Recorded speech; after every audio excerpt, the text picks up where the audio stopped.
CNET, are you ready? Okay. All right.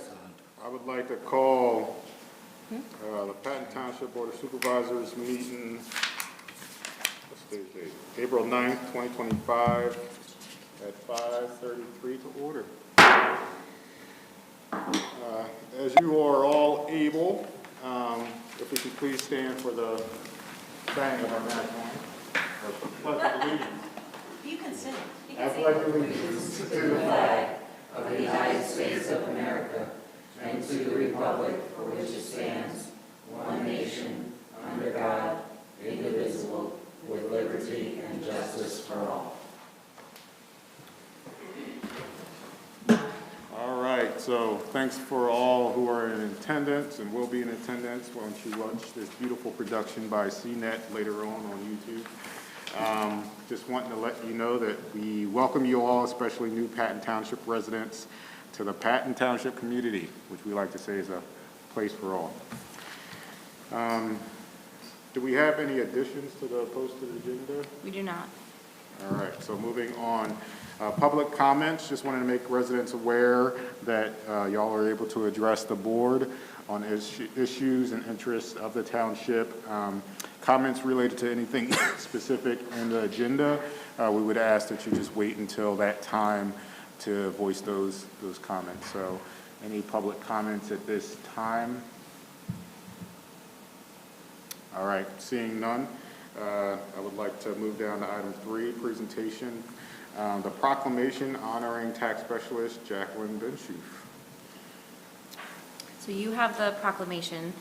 Jackie is retired after 38 years of commendable service to the township. We are very appreciative of all of her years of service to us. And I don't know if you want to read that proclamation or how you want to do this. I know this has kind of been Pam's. Yeah, so we have a few different things, and so I'm going to pass this over to Supervisor Rob to get us started on this.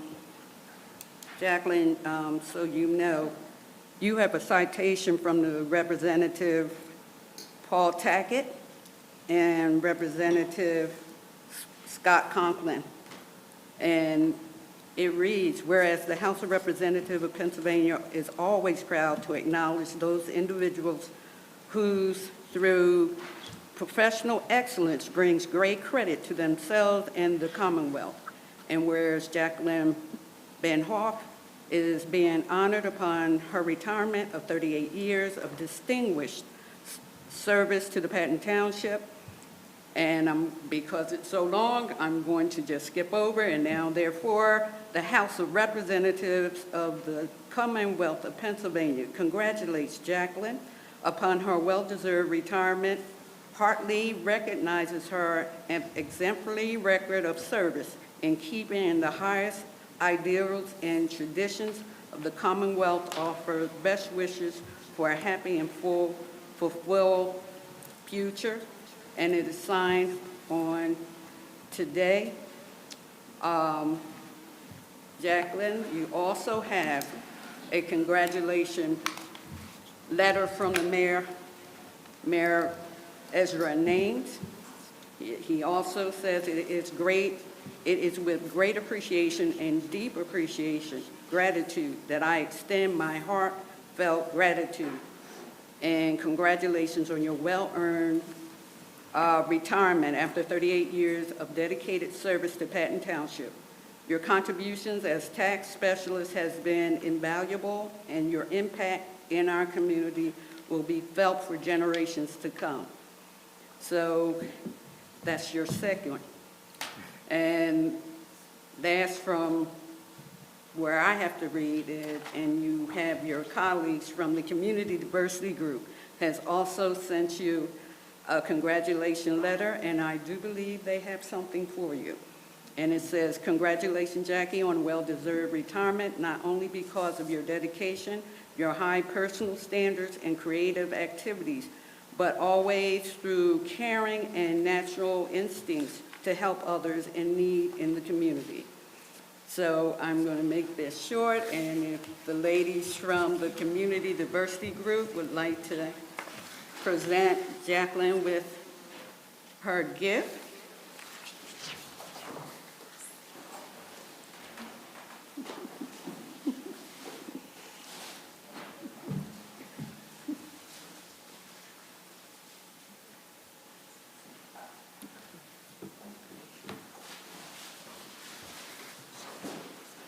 And Jacqueline, also, I guess, after we read the proclamation from the board, we have a plaque for you, so.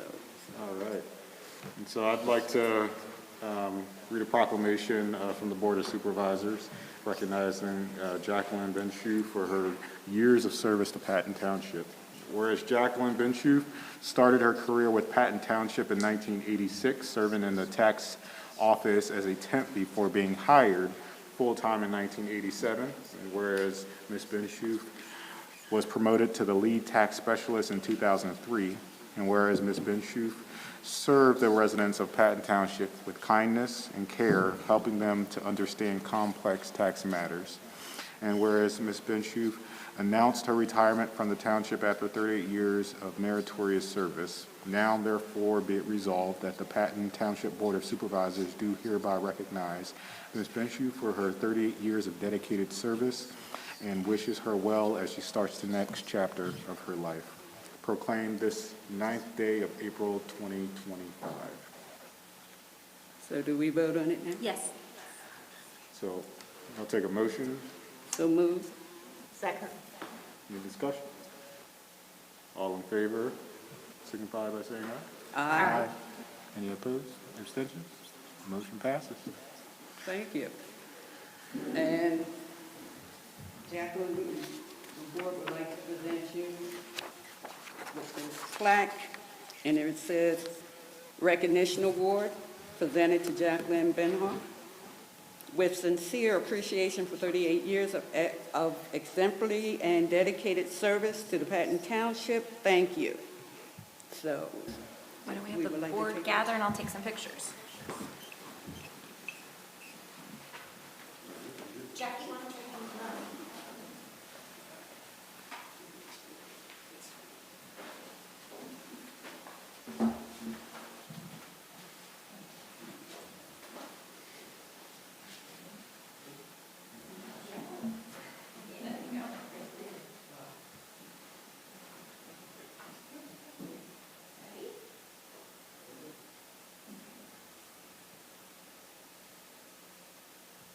Great.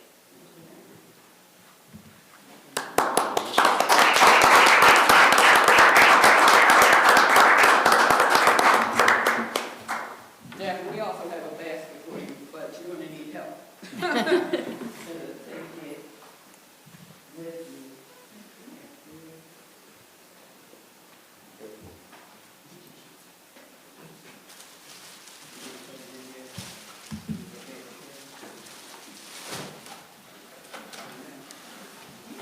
Chief, you might Need help? Yep.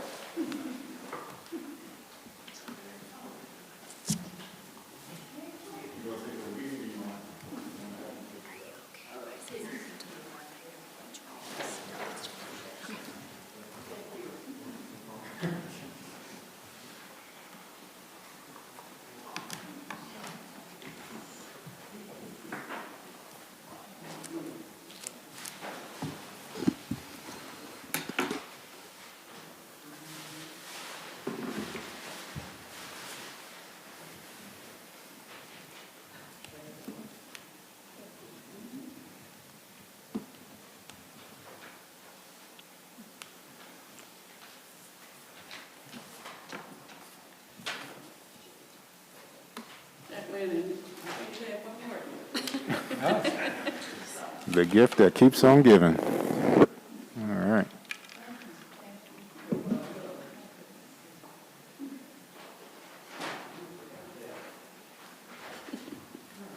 Okay.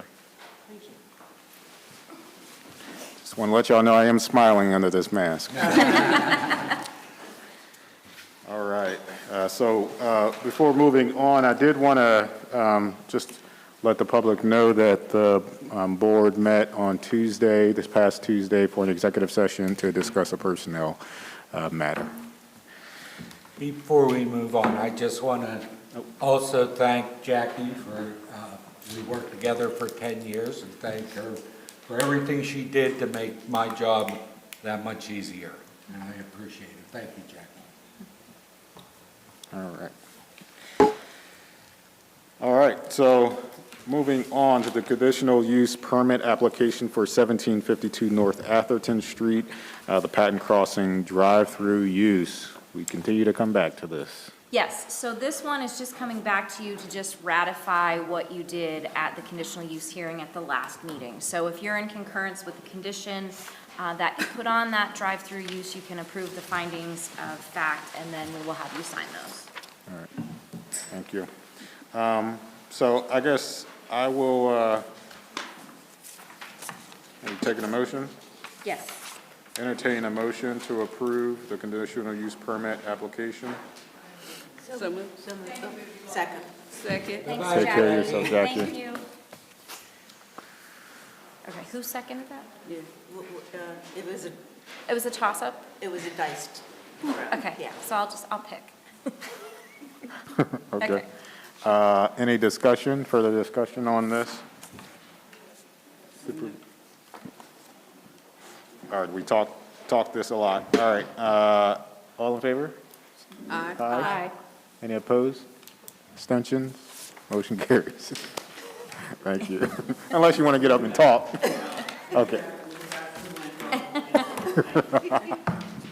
Good to see you. All right. Moving on to Public Safety, Chief. All right, thank you very much. Good evening to everyone.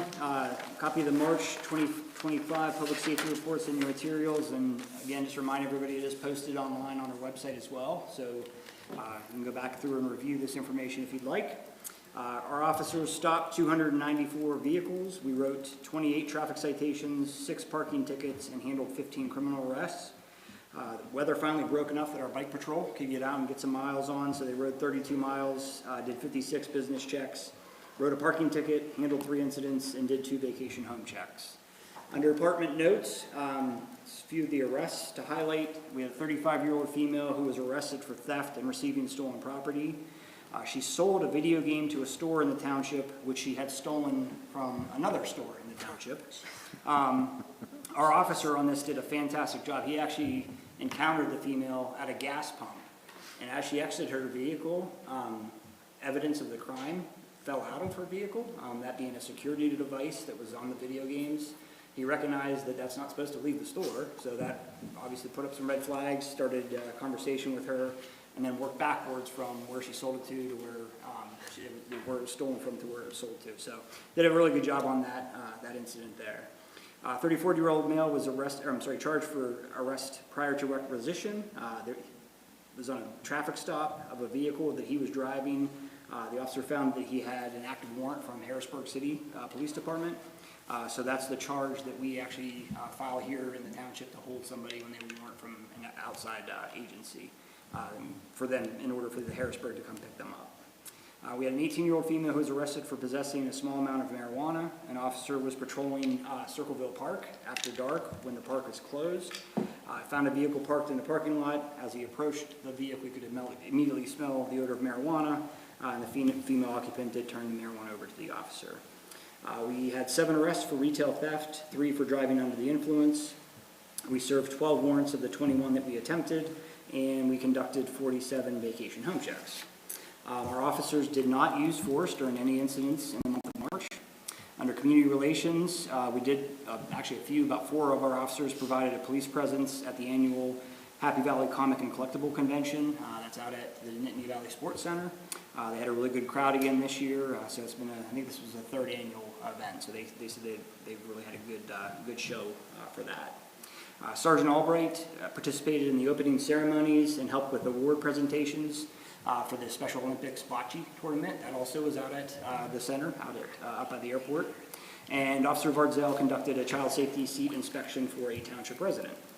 Our officers under training, we attended tactical response team training. The entire department recertified in first aid, CPR, and AED use.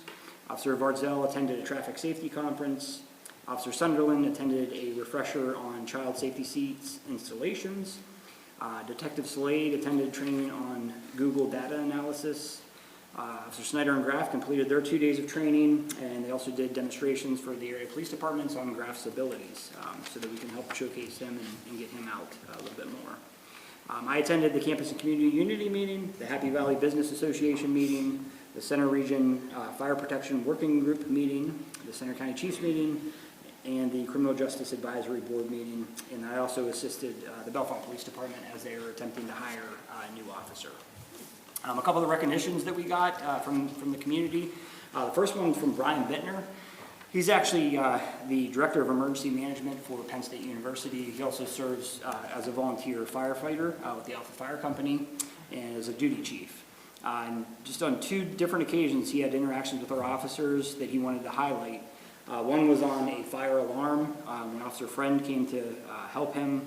And went above and beyond and helped him track down some information for the landlord, so he just appreciated all the extra legwork that Michael put in for sticking around and assisting with that. And then there was a brush fire between Gaynor Drive and Circleville Road. As he noted, pretty much our entire evening shift, it was Officer Snyder, Officer Brahowski, and Officer Carter, I believe, were the ones that were there.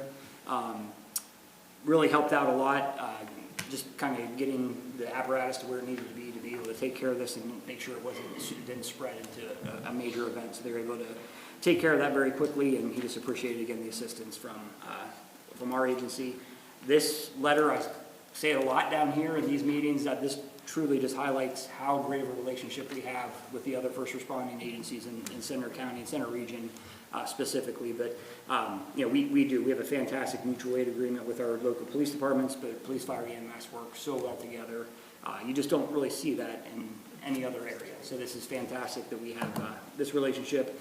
We go to calls, and it's people that we know, and it's not somebody that you've never seen before. So really appreciate him reaching out though on that. Just a real quick note from a resident, just to showing their appreciation for us keeping an eye on their house while they're away on vacation. Lastly, we have our record list of calls for service. We had a total of 549 calls in March. That's just down slightly from the 561 that we handled in February. 130 of those were school checks, 58 were health and safety EMS assists. And then quickly before I conclude, 2 events I wanted to bring to your attention. Probably for the next meeting I'll have a flyer ready to go. But we have a car seat installation inspection event. So we've partnered with Target the last few years. And they reached out and wanted to do it again. So it's going to be on May 1st from 11 to 3 at Target at 315 Colonnade Boulevard. That we'll have a few officers there to do installation and inspections, installation if it's a new one, and inspections if they're already installed to make sure that they are in properly. So I'm looking at you, Sue Tom, feel free to stop by that. We'll get you taken care of. So. Oh, it's in there, correct, but I'll still stop by. And then the other event really I want to bring to your attention, our big one, it's coming up in about a month.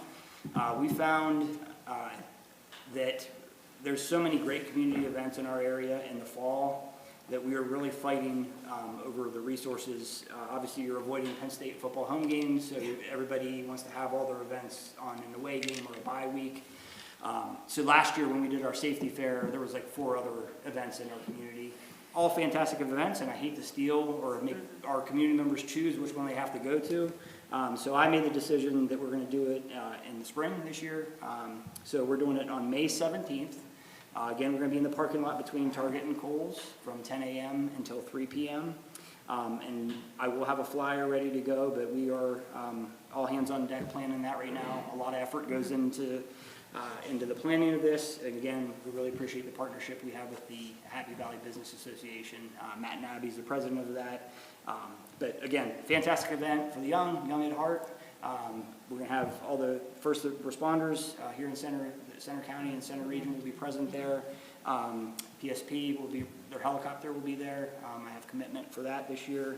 And just a lot of great organizations from our business community come out and have great events or great different activities for the kids to do. So we always really look forward to this. We get a great response from this. We're hoping for great weather that day.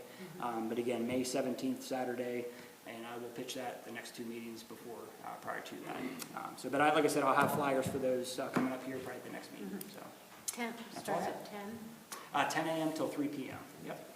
I'll be out of town, but. Okay. Yep. It's the 17th, Chief? Saturday, May 17th. That's correct. Yep. So there was one additional item that the chief did not mention that I need to mention. I was getting ready to mention it. So last week, the chief and I participated, I would say I participated, the chief actually bowled, in a bowling event for the Strategies for Justice. I had the distinct not honor of bowling after the police chief, who happens to be like some kind of pro-level bowler. And he bowled 3 strikes in a row, which apparently is called a turkey. It doesn't get you a turkey. I thought he got a turkey, but it's called a turkey.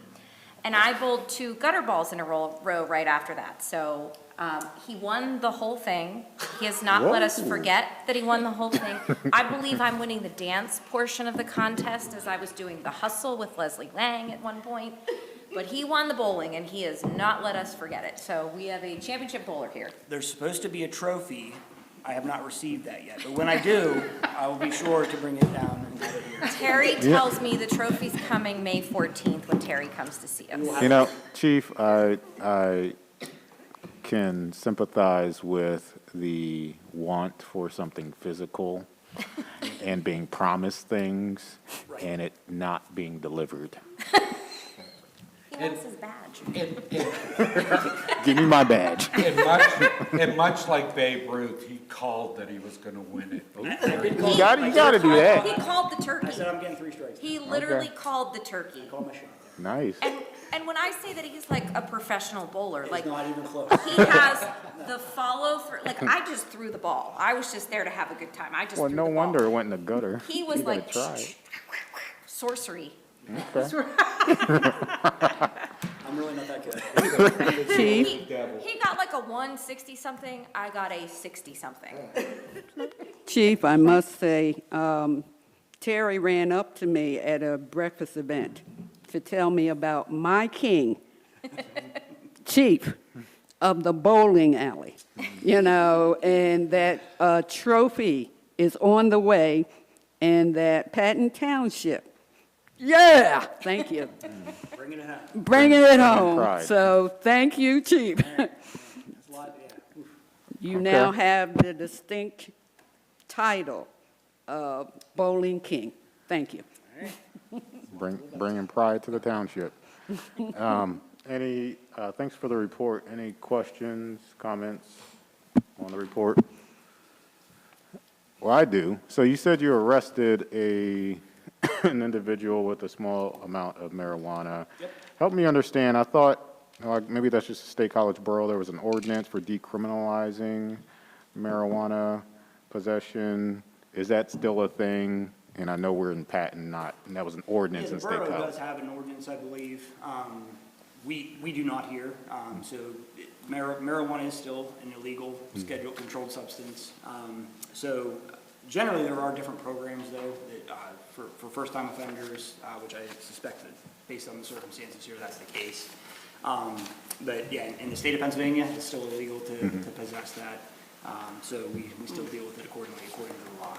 So are you able to talk then to like the implications of the ordinance then? Because I think that creates probably then some confusion for people of like, if we have an ordinance, not us, but the borough, that is decriminalized, what exactly does that mean practically? Will they still get arrested? Will it just be a fine? So, yeah, just similar to the ordinances that we have on our books, a lot of times that would just end up being a fine. It just depends on what the penalties are that our elected officials choose for those ordinances. Typically, anything that the police get involved with ordinance-wise is just typically a fine. If the fine's not paid, there could be jail time associated with it, but typically it's just a fine and it won't be on your criminal record.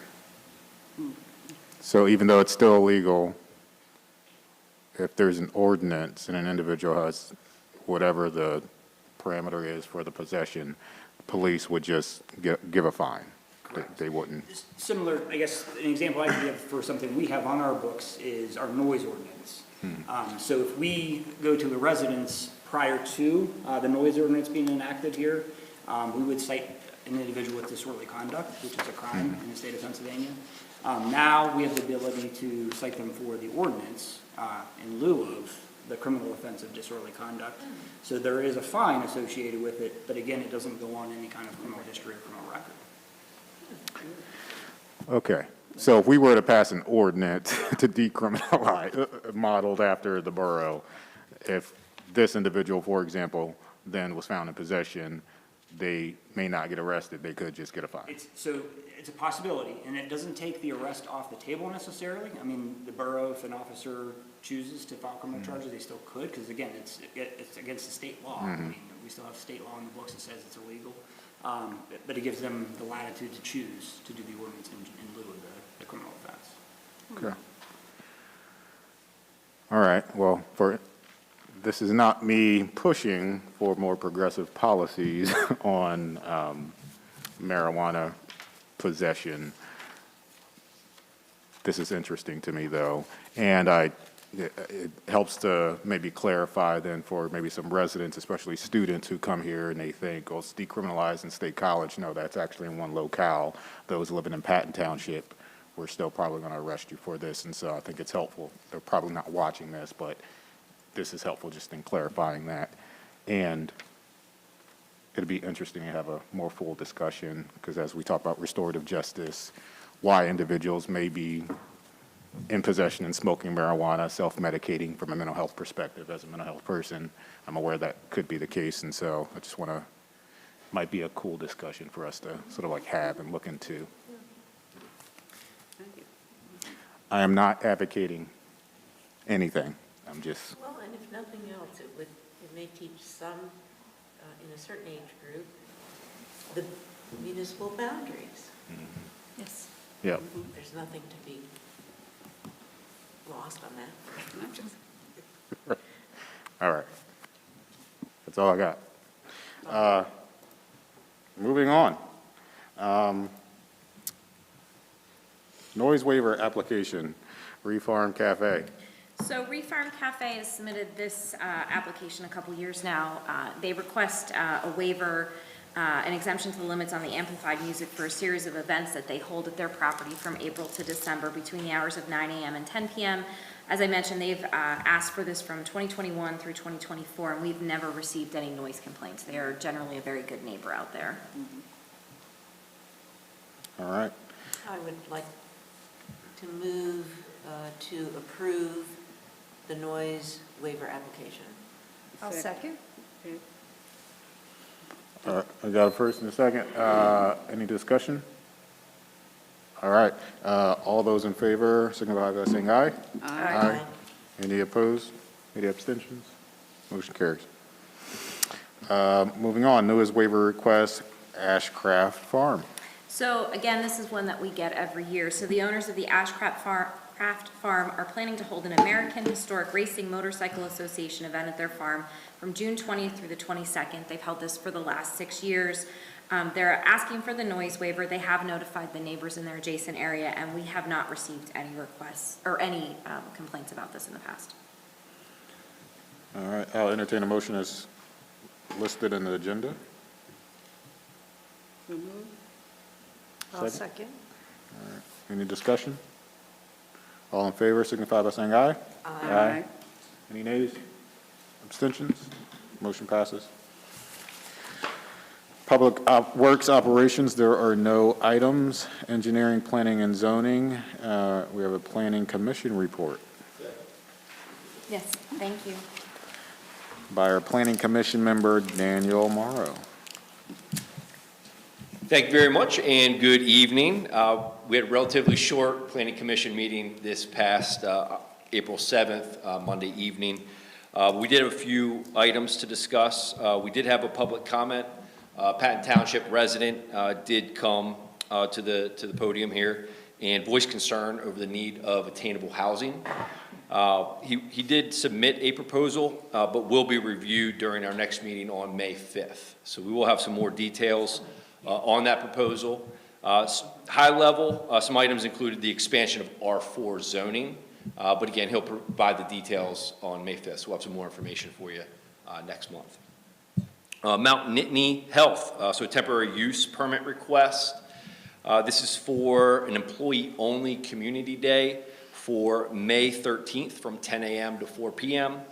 The proposal included 5 tents, 5 food trucks, a porta potty to be used by the vendors. We unanimously voted to approve the request. It was pretty clean cut. We didn't have any questions or concerns with that request. And then lastly, The short-term rental housing regulation, so it's been a hot topic of ours essentially all year, and my understanding prior to that as well. So we did have Walt Schneider, the Director of the Region Code Administration. He presented an overview of the current property maintenance code. Along with that, an overview of Chapter 8 point system that's in place around any of the complaints we might have in regards to the rental ordinance. Along with that, a modification, discuss the modifications that can be made to our existing rental housing permit application. Again, seemed pretty cut and dry. As far as the specific details, Walt will be sharing a draft ordinance at our next monthly meeting. So again, we'll have some more specific details for you around that next month. Any questions I might be able to answer for you? Any questions? Supervisor Rob? Supervisor Rob? Daniel, on the Mount Nittany Day,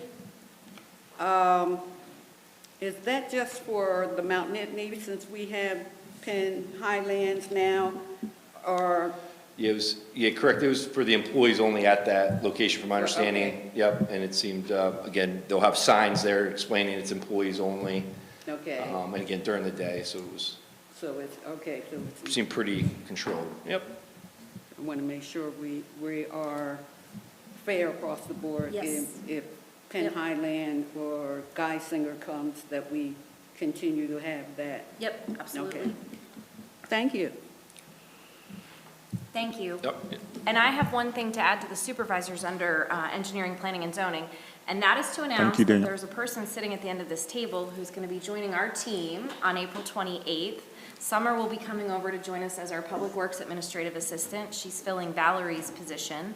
Summer actually previously held the same position in Ferguson Township, so we are very excited to have her joining our staff. Sorry to lose her on the COG side, but very happy to have her joining us here in Patton Township. Great. I knew you looked familiar. Do you have anything to say? I'm just excited. Yeah. I'm excited to start at the end of this month. Can you say that in the microphone? No, I'm just kidding. We're glad to have you.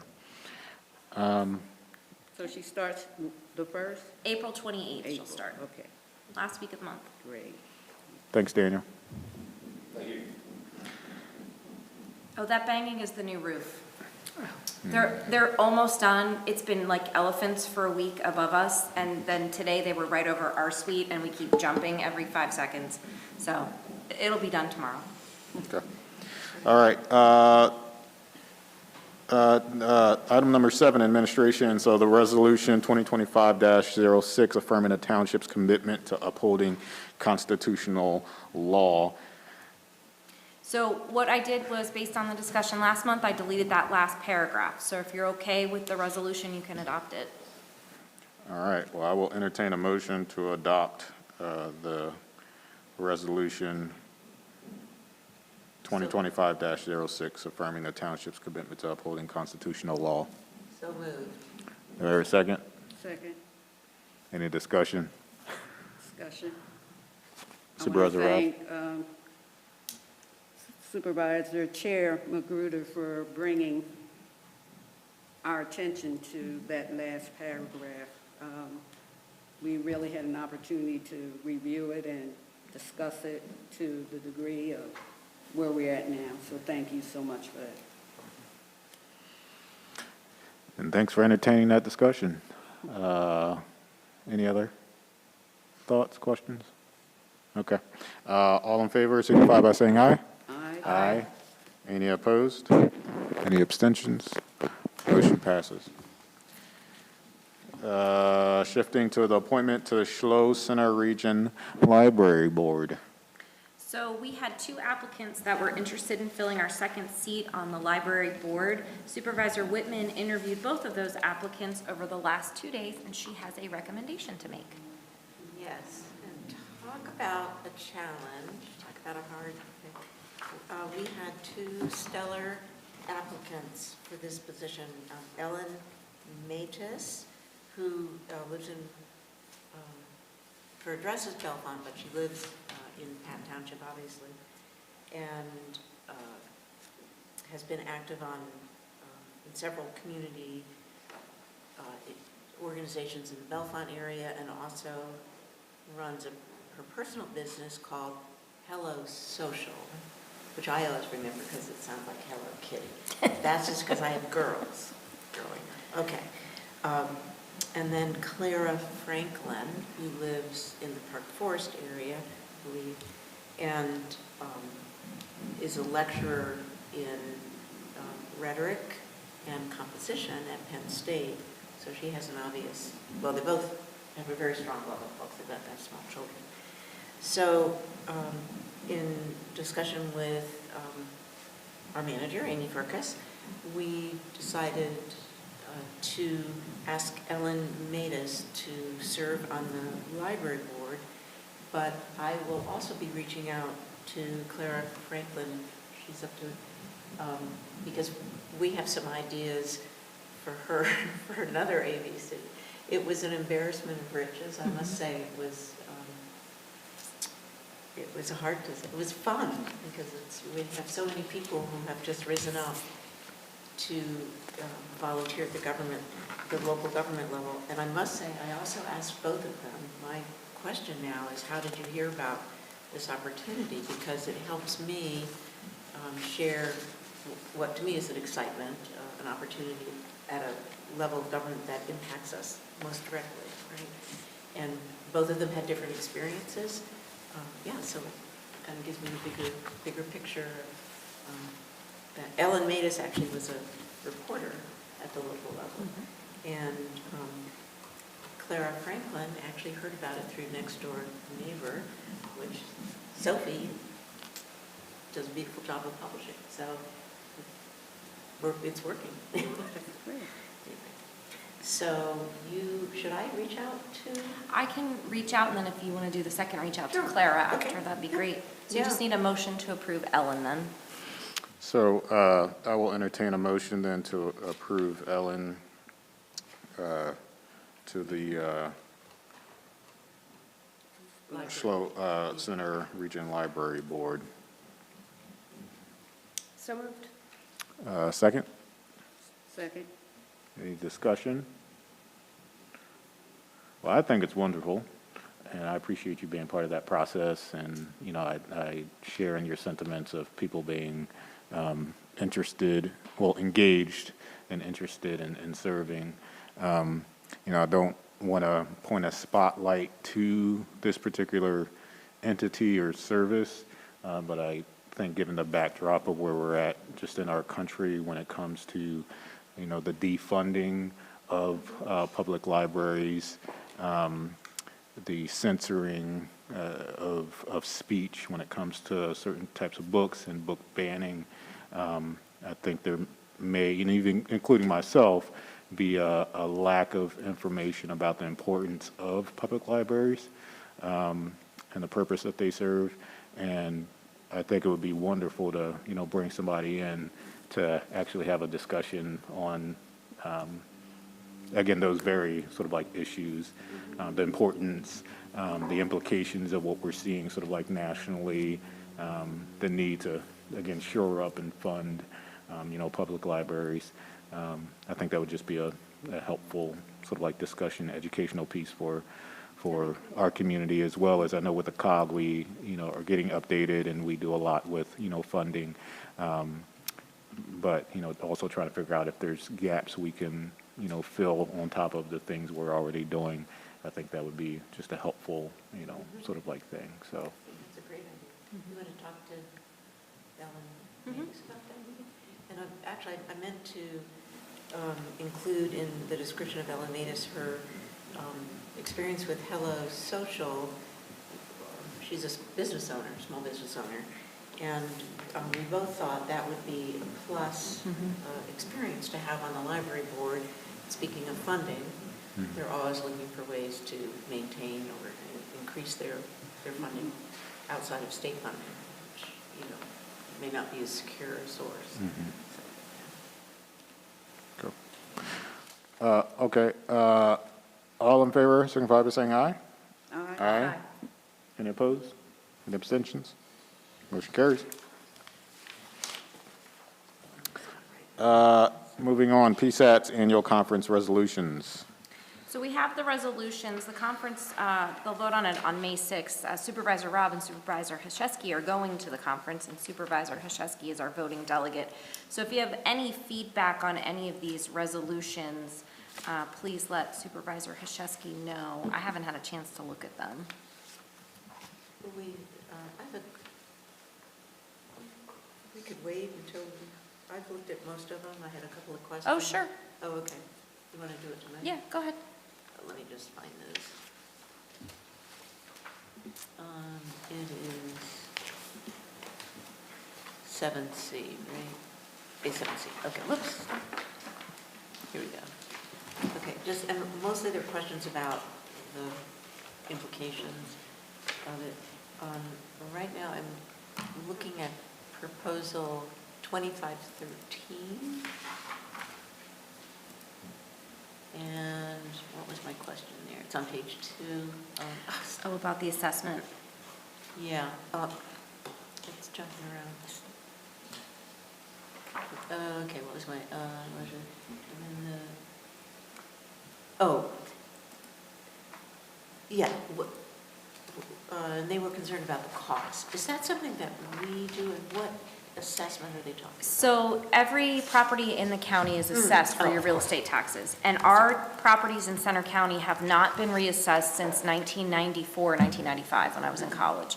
So that means that we're getting tax revenue that's coming in $1995, and we're paying for 2025 goods and services. So the last time in Center County that this came up, and it's obviously before I was here, but the Center Region municipalities had to threaten to sue Center County to get them to reassess. Because reassessment is very important, because obviously it brings everything up to market. Around the Philadelphia Rim counties, my parents lived in Chester County, their house was reassessed every 5 years.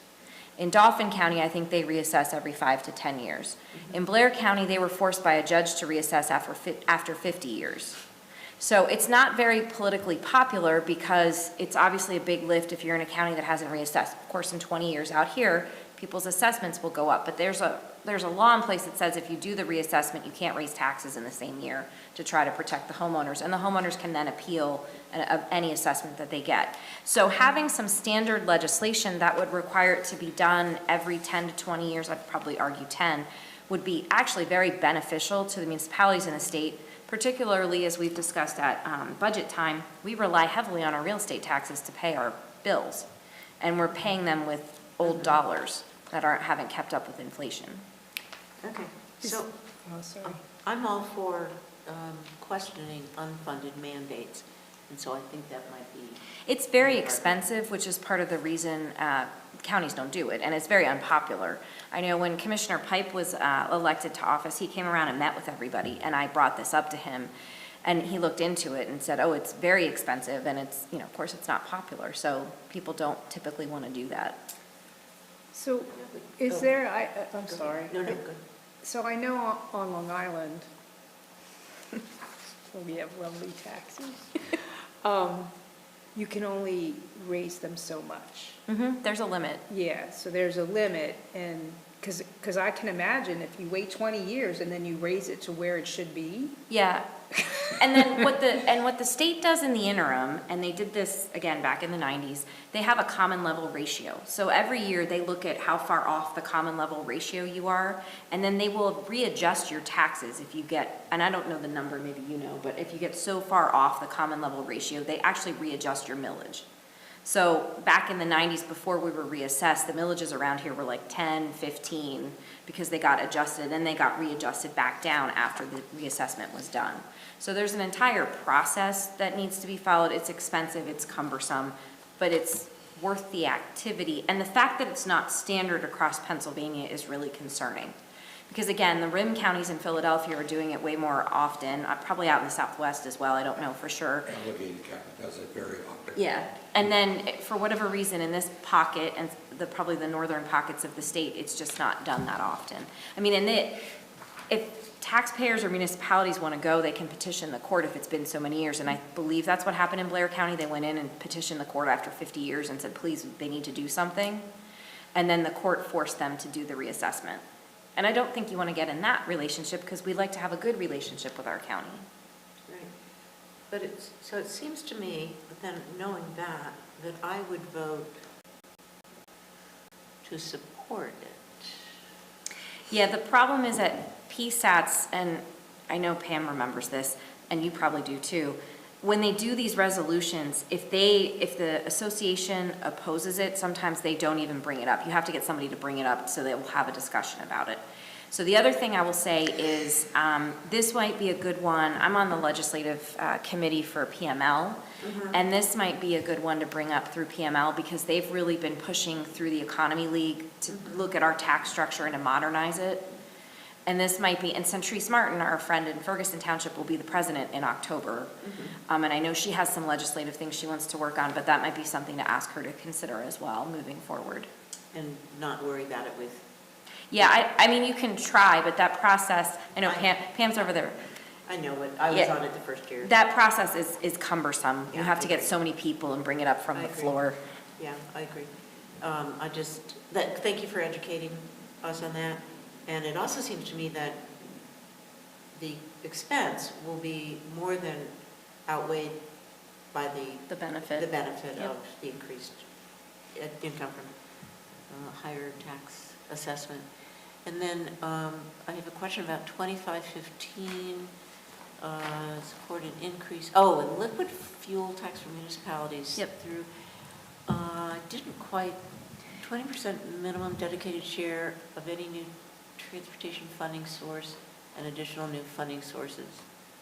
So, I feel like there's something there I'm not understanding. yeah, so the backstory on this is that the state has a gas tax, and the gas Yeah. tax in the law is written, that's where the liquid fuels funds come Yeah. from. And so much, and I think I want to say it's 12% is supposed to come back to the municipalities. I could be totally wrong on that, but it's Okay. a higher amount. We're not getting anywhere near that. Whenever they need money, they cut the percentage that they send to us.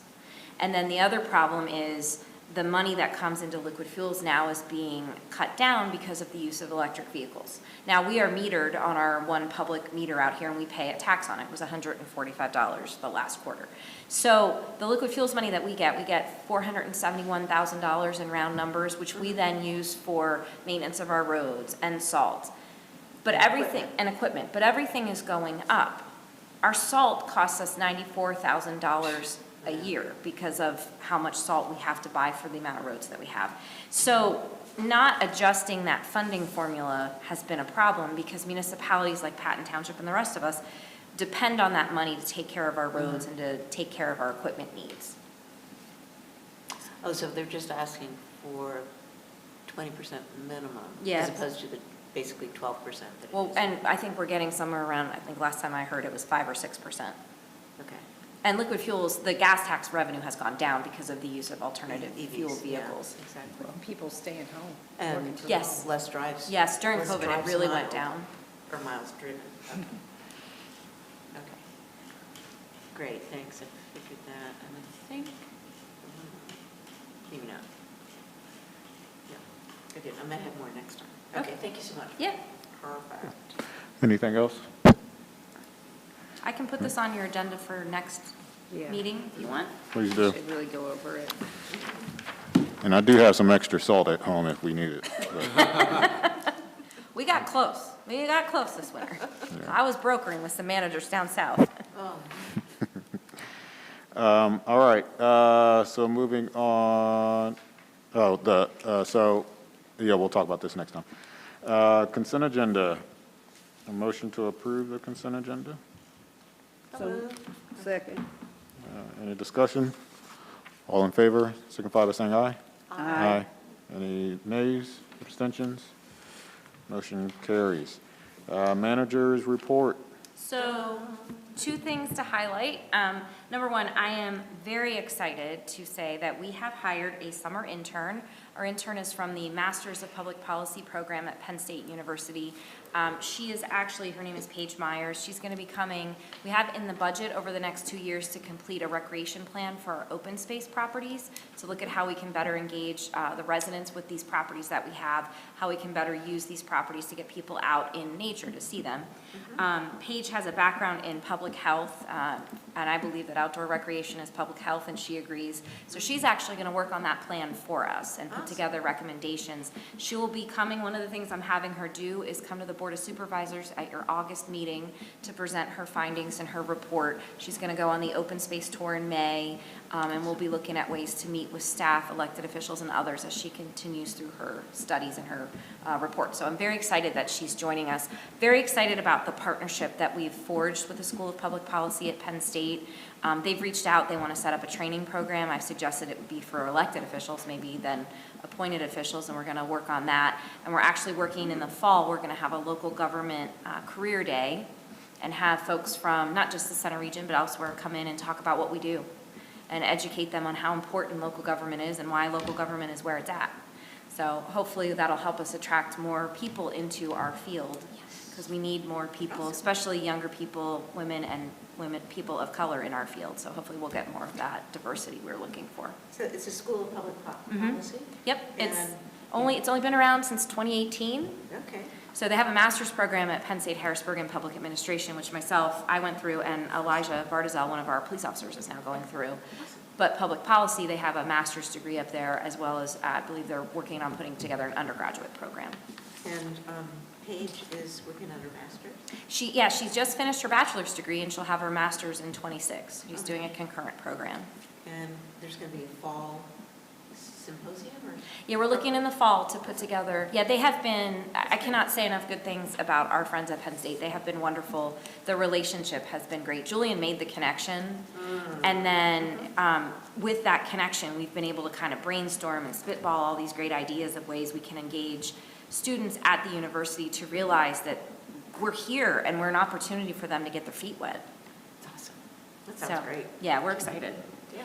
And then the only other thing is my pitch for our big event, which is Local Government Week, which kicks off Saturday in the rain and the cold at Circleville Park with coffee with the manager. I may have to move that inside if it's really bad. And then we have some exciting news for the open house with you guys, which is April 17th from 5 to 6:30. The Classic Cones ice cream truck will be here at the beginning of the event. We will have a fire truck. We will have Canine Graph, who is always the big draw. We'll also have some pieces of our equipment, and members of our road crew will be here as well to talk to folks. So we're hoping that everyone comes out. We have a scavenger hunt. You can win a $100 gift card to a Patton Township business if you complete the scavenger hunt. And we had an activity book that was distributed to the elementary schools. And if you return that, students return that, they can be entered to win one of 4 prize packs from the State College Spikes. So we have a lot going on, and we're very excited to have folks see all the good things that Patton Township does. That is great. Thanks, Amy. I do want to come back to something you said, though. I know you had mentioned the importance of getting people, especially young people, into local governance. And then you had said especially like people of color and women, and you had talked about diversity. Why is diversity important? So this is what I'm speaking on at my manager's conference this May. So when I was in graduate school in 2001, I wrote a paper on female city managers nationwide. And in 2001, 11% of city managers nationwide were female. In 2025, 15% of city managers nationwide are female. Women have trouble breaking the glass ceiling, and women of color also have trouble, in particular, have trouble breaking the glass ceiling. When I started in this profession and working in Pennsylvania, I was the only woman for a very long time in a room, and we didn't have any people of color. Now we're starting to see, I call it, we have a mini rainbow that's coming through our profession. But I'm pretty adamant that we should look like the communities that we serve. And our communities are not 100% one color. Our communities are rainbows. And so our profession needs to represent the residents that we serve. And so we're really making a push, because right now there are a lot of students, I was talking to Elijah about his program. There are a lot of students that want to go into nonprofits. They're not seeing local government as a viable option. And so we're using all of the opportunities we can to talk about it. I did a symposium up at Penn State. I helped judge a contest that they had. And I got to talk, Mike Tilka was there, we got to talk about our experiences. And I said, look, you can go into the federal government, you can go into the state government, but you're this little teeny tiny cog in a wheel. If you work in a local government, you have a chance to make an impact at a local level, and you can go back. I go back to the community, first community I ever worked for, Elizabethtown, And I can point to the library, and I can point to the train station, things that I helped do in that community that made the community a little bit better. And so trying to get students to understand, if you want to go into the nonprofit world, you're probably going because you want to make the world a better place, but you have the ability to do that impact here and to make that impact locally. And it doesn't have to be, obviously Center Region, it can be anywhere in the state or the country. So really, we've been working hard on this. I've been, through my state association when I was president, we made a big push to try to get more people into our association, try to get more diversity into our profession. Because again, we don't look like the communities that we serve necessarily when it's all one gender or it's all one race. So we want to make sure that we have the rainbow. I talk about this, I've talked about this all the time because it's very important to me that we do that. And we do a good job of it in the Center Region, better than anybody else in the state, to be honest. So I know there's been a push for merit, and why aren't we just focusing in on the best people should be here? Yeah, and I think there's that, right? And I think, so it's funny, diversity has for some reason become a bad word right now, and DEI has become a bad word. And Tyler and I were at the Public Labor Law Conference, and they said, continue to do DEI. You have to. It's very important that you do these programs. It's just that for whatever reason, there's been this laser-like focus on it in certain areas. So we need to continue to go out and get folks that, I didn't know local government was a job. I have a degree in journalism. I graduated from Penn State. I was working for the local weekly newspaper. I was covering Elizabethtown Borough. The manager called me up and said, you need to come see us. And my first thought was, I was 7 months out of college. Oh my gosh, I really screwed something up. I don't know what I did, but if I have to go to his office, I did something bad. I went in there and he said, we have this job and we think you'd be great and we think you'd be a great city manager and we'll pay for you to get your master's degree, so please come work for us. And I was like, this is a job? I could work here? And I got into the profession. So it's about finding people that are not seeing this as a traditional career path and getting them interested and excited about coming in. I don't care if you don't have a traditional local government background. If you're excited and you're interested and you want to serve the residents and you want to learn, come on. I'd love to have you come on. I talked with our intern. I said, I know your background's more public health, but I think outdoor recreation is tied to public health. And she said, yeah, absolutely. I said, come, let me show you what we do. And she's like, I was reading all about Patton Township and your properties, and this sounds really neat and right up my alley. So it's about, we don't market ourselves well in local government, and it's about going out and saying it's community development. It's not just paving a road and paying taxes. There's so much more to our jobs that we do, and so much more that you all do as elected officials. And the average age of the I'm on my soapbox, I'm sorry. The average age of the elected official in Pennsylvania is 64, and it's a white male. That's not overly representative of our communities as well. And we've done a great job in Patton Township of being very representative of our communities and having diversity. And that's where we want to get everywhere across the state. If you want to build trust in your government should look like you. Sorry, I totally got on my soapbox. I need to come home and talk to my son. It's a great soapbox. No, I goaded you into all that. Yes, you did. Get on the soapbox so I didn't have to. But what I'm hearing is meritocracy, it's a great thing, and it's unrealistic in some ways because you're creating a standard, and it's like these, it takes away then from the actual nuances of the different attributes, knowledge, abilities that people who may not fit neatly into that box may actually bring to the table, which actually may be even more important and augment, whatever the operations or the service is. And so, and as you said, being able to understand that people with different lived experiences, not just the color of their skin, not just their gender, their way of thinking, again, their lived experiences helps to create those ingredients, right, to creating something that is going to be progressive, but what am I trying to say? I'm losing words. It will help shift, what am I trying to say? Innovative. That's innovative and actually representative then of meeting the needs of the larger sort of like community, as opposed to having a singular focus on individuals with distinct, the same sort of like attributes or knowledge base. So, and some people feeling shut out, right? Because if I see something and I say, I don't look like that, or I don't think I have those particular skills or experiences, I'm likely not going to pursue that. And so that's why it's important then to be like, we want to empower everybody, and we understand that there's some people who may not look like this thing, think like this thing, behave this way, that we may need to reach out to, because we know that they have something really important and valuable, to offer. Yeah.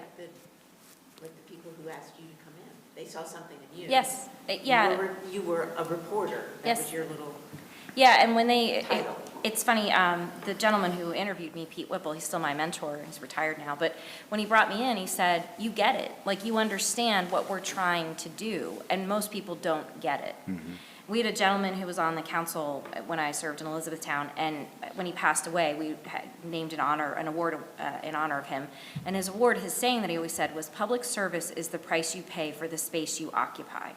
And that, ever since I met Vince O'Connor when I was 22 years old and heard that has been sort of my overarching mission in life, and I think that's what transcends everything.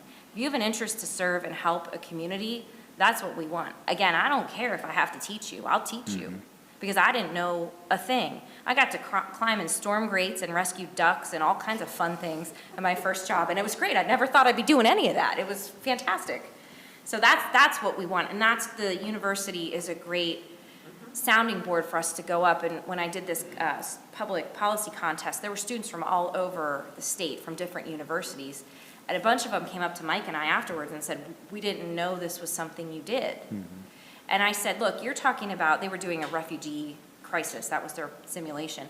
I said, I worked 11 months on an ordinance on backyard chickens very early in my career, and it has nothing to do with a refugee, but it is the same impact in a community.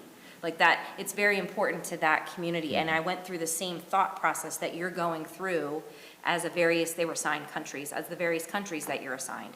It's all transferable, it's just how you look at it. Again, I'm sorry, I'm now on my soapbox. Okay. That was great. No need to apologize. Thank you. So, there's nothing else. Getting to the end of the meeting. Where am I at? Other Management. committee reports? All right, any committee reports? I Supervisor just have Rob. a question. Amy, we talked about doing a letter for Jonathan. Yes, I have to get that done. Okay, and we just had our Public Works meeting yesterday, so now I'll give you an update. But what they're looking to do because of the storm, they want to give a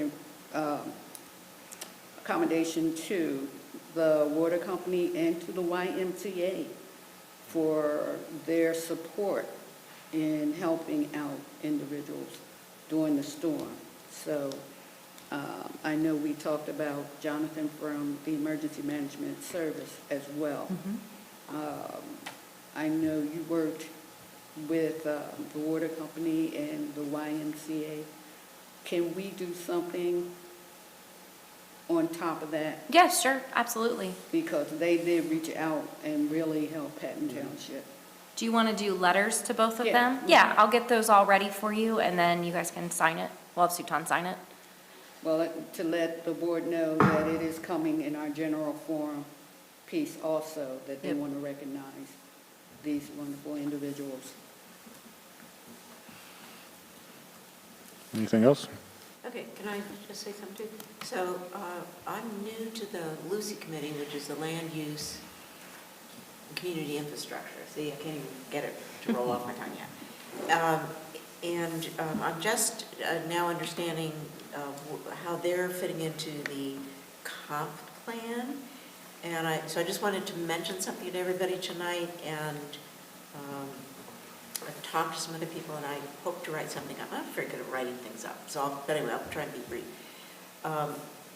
We, as supervisors, are going to be involved at some point in the process that the Lucy Committee, under Mike Tilka's direction, is proposing. And there's this thing called a FLUM, F-L-U-M. I'm going to make you figure out what those letters stand for. I'll give you a hint. F stands for something down the road. It's a Forethought. close. If you're looking. Future? Future. Future. Okay, Oh. future. LU is the same LU in Lucy. LU what? Future land use. You got it. Management. Close. Map. Oh, man. Okay, so I should have guessed that. Anyway, so now you're going to have flum on the mind. What? And I'm just saying As that opposed to flat. It's a As opposed nasty, it's nasty acronym. it's kind of cool. I'm just learning about it myself. So, and it pertains to issues that are really important to Patton Township, or one main issue, which is affordable housing workforce housing, thank you.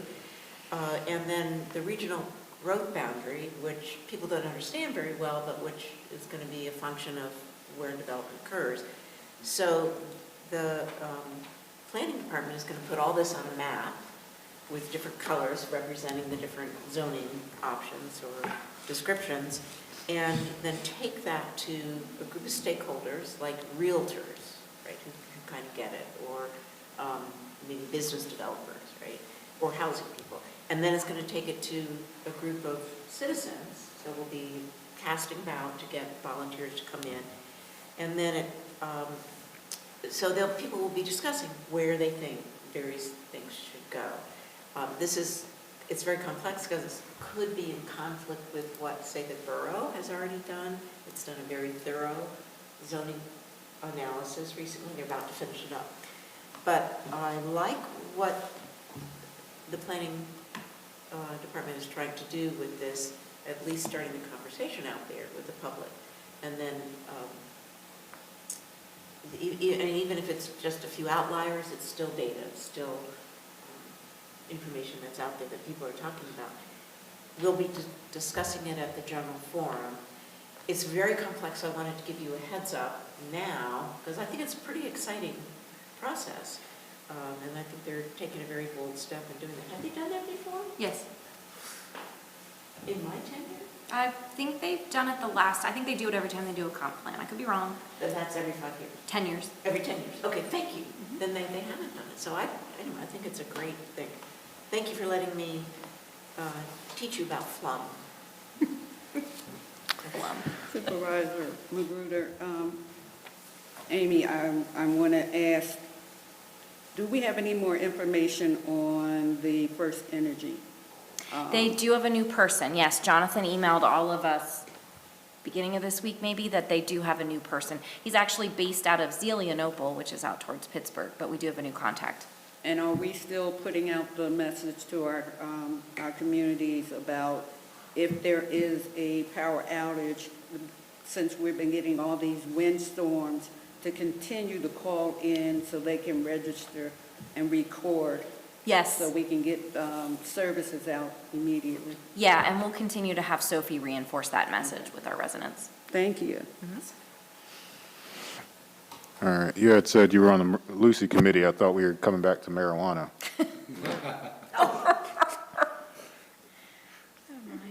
Beyond what, huh? I thought she was free kisses. Whatever, okay. Okay. All right, other business, any other business? Going one? All right, I will take, there was something I was going to say. I don't know, I want to get home. I know y'all want to get home. No. Maybe. What did I want to say? I wanted to ask a question. Larry, it was probably to you, something financial. Oh, hey. We didn't do the audit thing. Oh, before we close? The audit's coming next meeting, our audit. Oh, I read about it this The week. liquid fuels, Financial audit is coming. next meeting or the meeting, the liquid fuels audit is in the manager's report. Oh, okay. That's just our liquid fuels account. Oh, yeah. Okay. Okay. Well, I kind of forgot, but solar power purchase agreement, do we need to talk?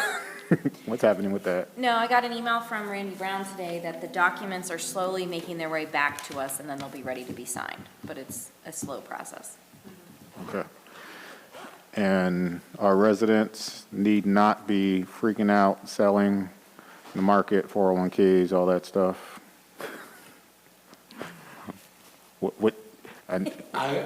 not your, I would, yeah, try to write it out. It came back today because there was a 90-day stop, or pause on the tariffs, so the market Except for China. came shooting back today.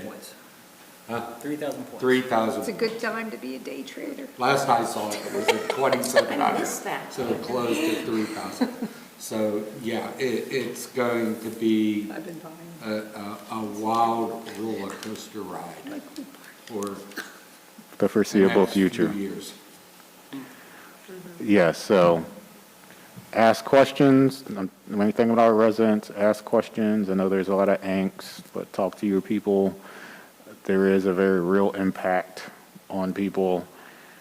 It is unfortunate that there's going to be people making a lot of money, and there's I'm not going to get on that soapbox, but yes, ask questions, be informed. That's what I have to say. All right, sweet. Well, I'll take a motion to adjourn. So moved. This meeting is adjourned.